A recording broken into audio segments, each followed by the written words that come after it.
300, 400, 500 miles worst. You could probably get back home for most nights, and you could find out what it is to work 21 straight days and make $50 a night, $75 a night. For Ric Flair, it probably wasn't the highlight of his career to go and work those little towns in Kansas. I know in his first book he talked about having to do a 1-hour draw with Rufus R. Jones in some town in Kansas, and they had 200 people there. Can you imagine asking the world champion to go 1 hour before 200 people? With Rufus R. Jones. Oh, my God. Nice man, but, I mean, what do you do after the first 10 minutes?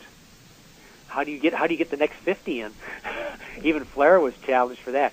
In the days when Sam controlled the champion, that would not have happened because Gene Kiniski, Dory Funk Jr., Jack Briscoe, and Harley Race at the start, Terry Funk, they would have called Sam and said, they would have called him late in the afternoon, in the early evening.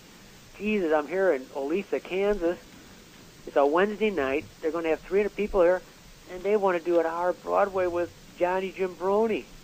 Sam would have said, calmly, nicely, put so-and-so on the phone with me. Bob, you can't do that. If you know, and then they'd talk about it for 20 minutes, and Sam would just nicely, politely, pragmatically explain, the champion's on the road all the time. He's doing an hour here. You want him in Kansas City. You see, you have a bigger show later in the week. How about if you don't want to beat him, why don't you just do a double count out and go about 12 or 14 minutes? But that wasn't happening after Sam stepped out as NWA president.